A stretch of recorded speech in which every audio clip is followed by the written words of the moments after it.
चलो आज हम लोग बात करते हैं कि कौन कौन सा, जैसे कि बिहार में जैसे बाढ़, बिहार में और असम में जो बाढ़ आ रही है उसके बारे में बात करते हैं। तो पहले हम लोग बाढ़ के बारे में बात करते हैं। तो बाढ़ में क्या है, जो एक प्राकृतिक और मानवकृत आजकल बाढ़ भी आती है। तो प्राकृतिक और मानव जनित आपदा है।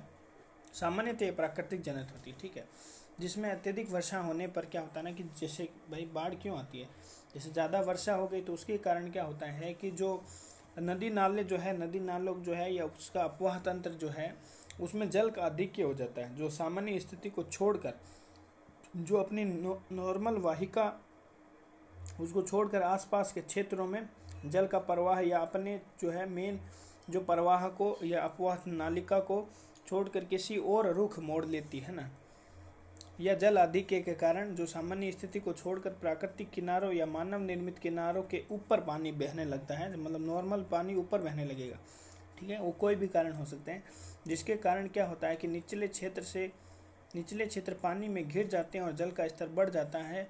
इससे आबादी, कृषि भूमि, ये सब का डूब जाना आम बात है। ये सब बाढ़ की श्रेणी में आता है, ठीक है। ये हो गया बाढ़। अब देखो, बाढ़ दो प्रकार का होता है, हम सब पहले बता दिए, मानवकृत और एक प्राकृतिक रूप से, ठीक है।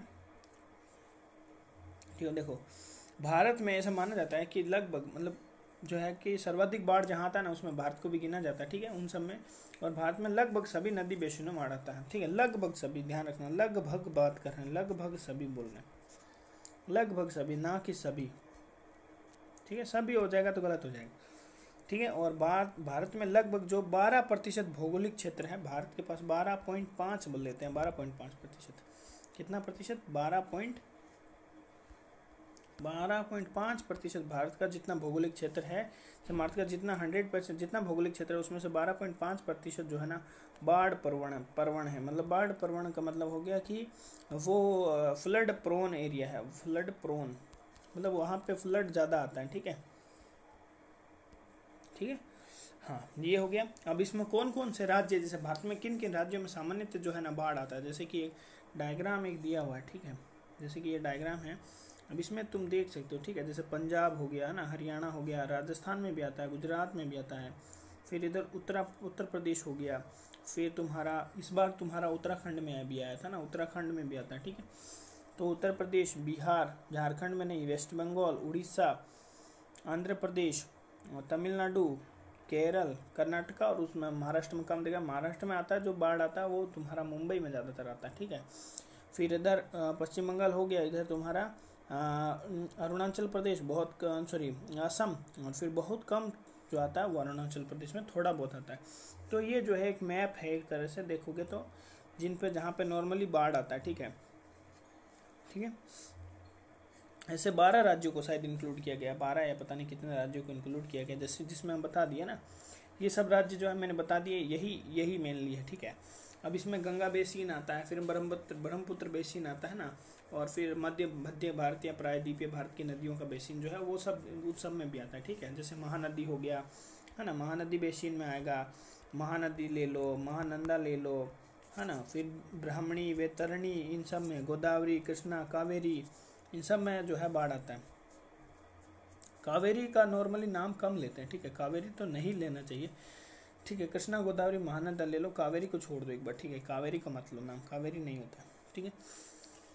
फिर केरल में भी छोटी छोटी जो नदियां हैं वहाँ पे भी बाढ़ आता है, ठीक है। ये तो कुल मिला के मतलब एक बात है कि भाई कहाँ कहाँ पे बाढ़ आता है, जैसे कि भागीरथी, महानंदा, दामोदर, अजय नदी, है ना, कोसी, बागमती, गंडक, कमला, इन सब से आता है, ठीक है। फिर शारदा, घाघरा, राप्ती, गंगा, यमुना, इन सब में जो है बाढ़ आता है, ठीक है। गंडक, ठीक है, ये इन सब नदी में जो है, कोसी बता दिए ना, इन सब जो नदियों में क्या बाढ़ आता है मेनली, ठीक है। ये बाढ़ प्रोन जो है नदियां हैं इन, ठीक है। अब हम लोग बात कर लेते हैं इसको देख के, ठीक है, कि ये क्या बोलना चाह रहा है, ठीक है।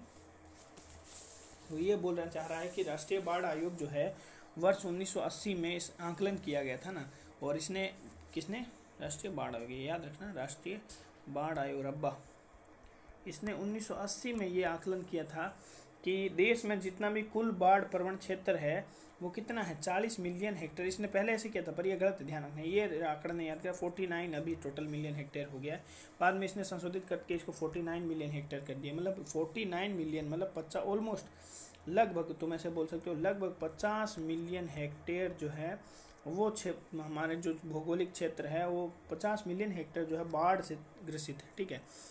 और असम के कुल क्षेत्र का, और असम में कितना प्रतिशत, असम का कुल मतलब 40% ही ले लो, ऑलमोस्ट 40%, या 39 पॉइंट लिखा है, 39.58 लिखा है, लगभग 40 में तुम ले लो, समझे। उसका लगभग 40% तुम्हारा, और उत्तर प्रदेश का 73%, उत्तर बिहार का, सॉरी उत्तर प्रदेश का नहीं, उत्तर बिहार का, किसका, उत्तर बिहार का, उत्तर बिहार का लगभग 73%, 73.63 है, 0.63, बट मेनली 73 पॉइंट चला दो, ठीक है। ये बाढ़ प्रवण क्षेत्र माना जाता है। सोचो इतना प्रोन बाढ़ प्रोन एरिया है। सोचो असम का 40% में बाढ़ ही आता है, और उत्तर बिहार में लगभग 73% में तो बाढ़ ही आता है। तो ये अपने आप में जो है बहुत मतलब है। फिर एक तुमको डाटा बताता हूँ कि असम में कम से कम 200 करोड़ जो है हर साल जो है वार्षिक हानि होती है बाढ़ की वजह से, ठीक है। ये बात ध्यान रखना, ये यहाँ पे लिखा हुआ देखो, ये बाढ़ ये लिखा, ठीक है। फिर हम लोग बात करते हैं काजीरंगा पारिस्थितिक तंत्र में बाढ़ का महत्व क्या है। देखो काजीरंगा पारिस्थितिक तंत्र में बाढ़ से फायदा होता है। फायदा ऐसा होता है ना कि देखो काजीरंगा का संपूर्ण जो तंत्र है ना वो ब्रह्मपुत्र और उसकी सहायक नदियों के जलोढ़ निक्षेपों से निर्मित है ना। तो भाई जितना बाढ़ आएगा जलोढ़ मिट्टी उतना ज़्यादा आएगी, तो वहाँ पे निक्षेप होगा तो वो ज़्यादा क्षेत्र बढ़ेगा, ठीक है। दूसरा है कि काजीरंगा में जो जल निकाय है ना, जैसे मान लो कि कभी कभी क्या होता है ना, जैसे बाढ़ आता है तो क्या, जैसे कि जल निकाय जो ऐसे खाली रहते हैं, ठीक है। अब बाढ़ बहुत आएगा ना तो ये जल निकाय भर जाते हैं, तो ये फायदा है, ठीक है। और आर्द्र भूमि, घास के मैदान तथा सदाबहार जो पर्णपाती वनों का मिश्रण है, इस सबको भी ये बनाए रखने में सहायता है। जो पेड़ पौधे हैं आसपास में बाढ़ आता है तो पेड़ पौधों को अच्छा पानी मिलता है, तो इन सबको बनाए रखने में इसका हेल्प है, ठीक है। फिर अवांछनीय पौधे जैसे कि जलकुंभी हो गए ना, जलकुंभी सुना हो, जलकुंभी बहुत बेकार होता है, वाटर हाइसिंथ बोलते हैं इसको, जलकुंभी है ना। इसको भी निकाल के जब जहाँ पानी दे जाएगा जल को भी फेंका जाएगा, तो इसको भी साफ करने में हेल्प करता है। तो ये तुम्हारा काजीरंगा के लिए है ना। फिर अब देखो इन क्षेत्रों में बाढ़ निरंतर होने की घटना क्यों है, क्या ऐसा कारण है, क्या ऐसा तुतियापा है जो बार बार जो है ये यहाँ पे बाढ़ आ जाता है इन क्षेत्रों में। पहला कारण ऐसा बताया जाता है कि स्थलीय और टोपोग्राफिक रीजन है, ठीक है। मतलब स्थलीय यानी टोपोग्राफिक और हाइड्रोलॉजिकल यानी जलीय, ये कारण है, ठीक है। अब देखो भाई इसको क्लियर कैसे करते हैं, देखो प्राथमिक कारण है कि नदी का जल जो है अत्यधिक जल प्रवाह, मतलब जैसे कि नदियों में पानी भी अफवाह जो है अफवाह जल है वो ज़्यादा है। इन यहाँ पे नदियों में जो जल है अफवाह जल जिसको बोलते हैं ना, प्राथमिक कारण ये कि यहाँ पे अफवाह जल जो है वो ज़्यादा है, ठीक है। और असम में ब्रह्मपुत्र, बराक और इसकी सहायक नदियाँ है ना, सिंपल बात है। कौन कौन, असम में ब्रह्मपुत्र और बराक, ठीक है, बराक, इन सब की सहायक नदियाँ बहती है। तो ये क्या है कि इसके कारण पानी इसमें पानी ज़्यादा है तो ये पेल देती है, ठीक है। फिर बिहार में कोसी नदी, ये मेन कारण है पानी बाढ़ लाने के लिए। फिर और क्या होता है ना कि जैसे कि और क्या कारण हो सकते हैं, इसका और कारणों पे भी हम लोग बात करते हैं, जैसे कि नदी तटों का अपरदन। जैसे भाई ये नदी तट है, यहाँ पे ये नदी तट है, इन सब का अपरदन कर दी जाती है, मिट्टी को खींचती जाती है साथ में, तो क्या होता है ना ये क्षेत्र भी ले लेगी, बाद में आगे इसी तरह चौड़ी होती जाएगी। तो यहाँ पे अगर कोई घर होगा ना तो फिर इस तरह बहने लगेगी, फिर इसको डुबा देगी इस तरह से, ठीक है। तो वह तल में गाद जमा होने लग जाए, ज़्यादा गाद जमा होने लगेगा तो क्या होगा, ऊंचाई जो है उसका बढ़ जाएगा ना, जो भू क्षेत्र जिसके तलछट है उसका ऊंचाई ऊपर बढ़ जाएगा, तो पानी का स्तर भी ऊपर हो जाएगा, ठीक है। ये भी ध्यान रखना, ठीक है। फिर भूकंप और भूस्खलन, ये भी बहुत बड़ा कारण है, ठीक है। भूकंप और भूस्खलन मुख्य न, अब देखो मान लो कभी कभी क्या होता है ना कि जैसे कि नॉर्मल नदी तो चल रही है ठीक, परंतु ये मुख्य नदी में इसी में बहुत ज़्यादा बाढ़ मतलब इसी में पानी की मात्रा बहुत बढ़ जाता है, तो इसमें भी पानी ज़्यादा आ जाएगा तो इसमें भी पानी बढ़ जाएगा, तो इसलिए क्या है क्या भी दिक्कत हो जाता है। कभी कभी मान लो दोनों में ज़्यादा हो गया तो दिक्कत हो सकता है इस तरह से, ठीक है।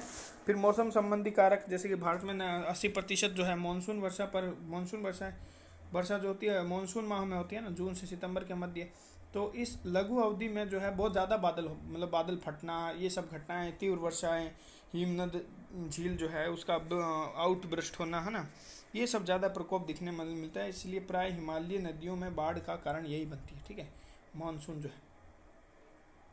फिर कुछ कुछ मानव जनित कारक भी है, जैसे कि मानव जनित कारक में क्या होगा, वनों की कटाई कर रहा है, जल निकास का अवरोध कर रहा है। जैसे मान लो पानी है, यहाँ पे कोई मान लो कोई चीज़ बना दिया जिसके कारण क्या पानी जो है अवरोध हो गया ना, जैसे मान लो बांध बना दिया, तो भाई उससे जब बांध टूटेगा तो ये भी तो है पानी, ये भी तो निकल सकते हैं, मानव निर्मित हो, ठीक है। फिर प्राकृतिक जल निकायों का अतिक्रमण कर रहा है, ठीक है। प्राकृतिक जल निकायों का अतिक्रमण करने से नदी तल का संधारणीय असंधारणीय खनन, मतलब खनन कर रहे हो लगातार, उसके कारण भी हो सकता है, ठीक है। तल का असंधारणीय खनन।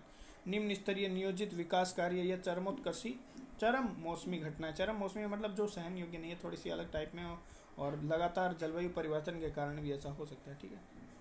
फिर बाढ़ प्रबंधन नीतियों की कमी, देखो फिर दिक्कत क्या है कि बाढ़ प्रबंधन जो है, मैनेजमेंट जो है बाढ़ का, वो उस नीतियों की कमी है। उचित मूल्यांकन के बिना तटों का निर्माण, मतलब जो है भाई जैसे नदी है तो इसके बिना तट आपने चेक नहीं है, किए ही नहीं, और उचित मूल्यांकन नहीं किया, और भाई वहाँ पे कुछ कुछ मतलब जो है संरचना बना दी, तो फिर भी वो वहाँ पे क्या है ना कि नदी सही से तट, क्योंकि तुमने सही से तटबंधों का मूल्यांकन नहीं किया, या फिर उसका सही से अच्छा जो यूज करना चाहिए था वो नहीं किया, तो इसलिए दिक्कत होता है, ठीक है। तटबंधों में बाढ़ की समस्या को बढ़ाया जा सकता है, ठीक है। इस तरह से अगर तुम सही से मूल्यांकन नहीं करोगे तो बाढ़ की समस्या बढ़ सकती है, ठीक है। तटबंध जो होता है ना, वो क्या करते हैं ना कि वो जो है वो जल निकासी को बाधित करते हैं, ठीक है। जल निकासी को बाधित कर सकते हैं तथा जल निकासी में अवरोध का कारण बन सकते हैं। जल निकासी उसमें अवरोध, मैं पहले बोला था, यहाँ पे अवरोध डाल दिया कुछ करके ना, तो अवरोध डाल दोगे दिक्कत हो जाएगी। इसी तरह अपरदन को रोकने की उनमें क्षमता नहीं है। मान लो तुमने बना तो दिया तटबंध, पर वो अपरदन रोक ही नहीं रहा, बार बार क्या हो रहा है कि अपरदित कर रही है नदियाँ, तो फिर क्या मतलब हो जाएगा, है कि नहीं। निरंतर रख रखाव और मरम्मत की आवश्यकता, भाई ऐसे बना दिया जिससे कि लगातार रख रखाव की जरूरत है, पैसा ज़्यादा से ज़्यादा खर्चा हो रहा है, तो फिर और दिक्कत है, फिर तो आर्थिक रूप से घाटा कर दिया। फिर केंद्र और राज्य सरकारों के लिए एकीकृत दृष्टिकोण का, मतलब जो है ना केंद्र सरकार और राज्य सरकार का आपस में बढ़ नहीं रहा है। जैसे ब्रह्मपुत्र बोर्ड अधिनियम 1980 बना, ठीक है, के अंतर्गत गठित ब्रह्मपुत्र बोर्ड और राज्य जो है सरकार के मध्य पर्याप्त समन्वय नहीं है। ब्रह्मपुत्र बोर्ड और राज्य सरकार, स्टेट गवर्नमेंट वहाँ का जो है उसके मध्य समन्वय नहीं है।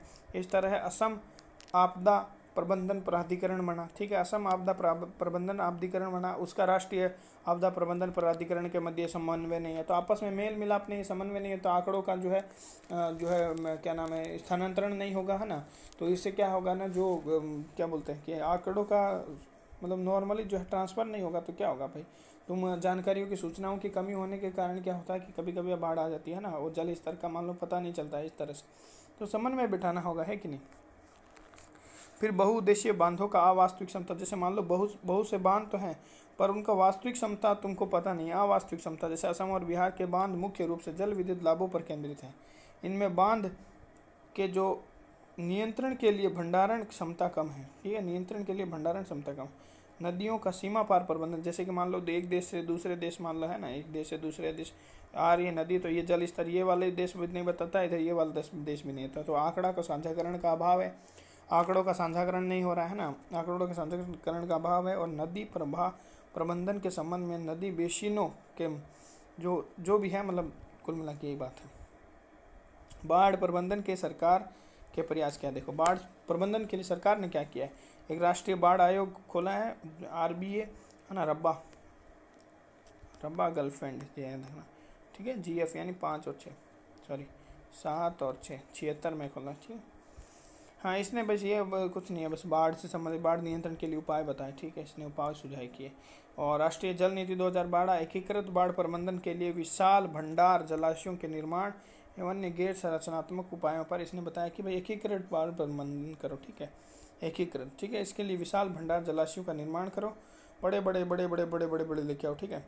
और बाढ़ प्रबंधन उपायों में गंगा बेसिन वाले क्षेत्रों और उत्तर पूर्व के प्रदेशों को सुझाव देते हुए इन्होंने क्या किया ना, 1752 में पटना में यह हुई थी GFCC, ठीक है, जैसे याद करो GFCC है ना, गंगा बाढ़ नियंत्रण आयोग। और 1980 में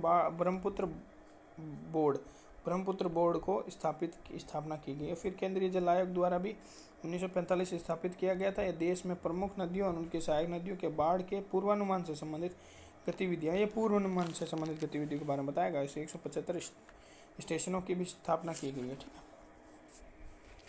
आगे की राह क्या, देखो आगे की राह ये है कि देखो सिंपल बात है कि जो जितने भी हितधारक हैं, जैसे कोई भी हो, चाहे वो जिला के मतलब जितने भी हो, उन सबको सहयोगी दृष्टिकोण। अब ये हितधारक में जैसे केंद्र सरकार हो गया, राज्य सरकार का जिला प्रशासन हो गया, भारतीय मौसम विभाग हो ना, ये सब हो गया। ये सब जो है ये आपस में मिल के थोड़ा सेटलमेंट करें तो शायद हो सकता है ना। और फिर ये होना चाहिए जैसे ब्रह्मपुत्र बेसिन को साझा करने वाले पड़ोसी राज्य जैसे मेघालय है, इन सबको भी साथ में मिलकर काम करना चाहिए भैया ना, सिर्फ असम ही क्यों काम करे, दूसरों को भी तो साथ में देना चाहिए। तो इस तरह से फिर तटबंधों के विचारहीन निर्माण, जैसे विचारहीन निर्माण की गंभीरता को कम करने के लिए नीतियों और उस पर ध्यान केंद्रित। भाई तुम तटबंध है उस पर विचार नहीं कर रहे हो तो क्या हो रहा है, धीरे धीरे अपरदन बढ़ रहा है, उसका रख रखाव भी बढ़ रहा है। तो तुमको क्या करना है कि तटबंधों का विचारहीन जो नीतियाँ हैं उसका अभाव, उसको मूल्यांकन करना चाहिए और उसको हटा के विचार युक्त जो नीतियों का है, तटबंधों पर विचार युक्त जो नीतियाँ उनको लाना चाहिए क्या। और जो है कि जैसे कि आर्द्र भूमि है, जिसे बील भी कहते हैं, जलाशयों के रूप में काम करता है, जो कि मानसून से पूर्व इसका कार्यकलाप। ये क्या होता है ना कि भाई जो आर्द्र भूमि है, पानी आएगा ना तो पानी इसमें आके इकट्ठा हो जाता है, तो कि दिक्कत नहीं होता। बाढ़ को थोड़ा बाढ़ की गंभीरता को रोक देता है, ये थोड़ा सा ये है, बाढ़ बढ़िया काम करता है ना। फिर क्या होना चाहिए कि बाढ़ के जो है जलाशयों की सफाई करनी चाहिए हम लोग को, ठीक है। फिर जलाशयों की सफाई करना चाहिए, तो गाद वाद को हटा देगा तो पानी इस तरह वापस नीचे आ जाएगा। फिर जागरूकता देनी चाहिए उन लोगों को जो वहाँ पे रह रहे हैं, ठीक है भाई, जो वहाँ पे रह रहे हैं उनको जागरूक करना चाहिए। और पूर्वानुमान में सुधार करो भाई, पूर्वानुमान जो है जैसे नहीं पता चलता है कभी कभी कब आएगा, तो उल्टा पुल्टा बता देता है कभी, तो उस पूर्वानुमान में थोड़ा सुधार करो, ठीक है। और तलकर्षण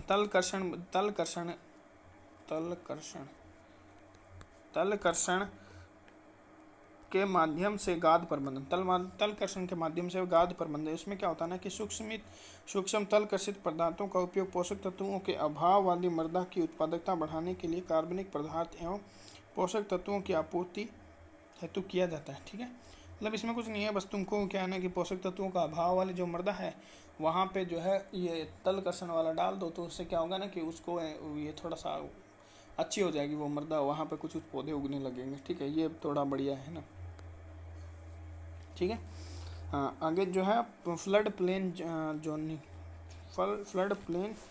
है ना, FPZ है। इसमें ये बताया है कि जो जहाँ पे विभिन्न तीव्रता और आवर्ती के जो बाढ़ आते हैं ना उसकी संभावनाओं को बताया कि भाई उनसे ध्यान रखना है, ठीक है। फिर नदी बेसिन प्राधिकरण के बारे में बताया है। फिर उसमें बताया कि ये जैसे कि मान लो कि उपग्रह चित्रों के आधार पर है ना, सैटेलाइट से तुम मान लो चित्र ले लो, उसके आधार पर जो है और फिर तुम बता सकते हो कि बाढ़ कहाँ आने का चांस है, कहाँ नहीं आने का चांस है ना, उसका आवर्ती के आधार पर, ठीक है। तो ये कुल मिला के मतलब इतना ही ये इसमें था, ये बता दिया बाकी, ठीक है। और इसमें एक भी ये भी बताया कि केंद्रीय जल आयोग है ना, केंद्रीय जल आयोग CWC को बोलते हैं सेंट्रल वाटर कमीशन, ठीक है, केंद्रीय जल आयोग। इसको 1775 में इसने क्या है कि 1975 में इसे एक रिपोर्ट मतलब एक विधेयक मॉडल प्रस्तुत किया था सभी राज्यों के लिए फ्लड प्लेन जोनिंग के संबंध में, है ना, जिसमें बोला था कि भाई आप इससे संबंधित नियम बनाओ, ठीक है।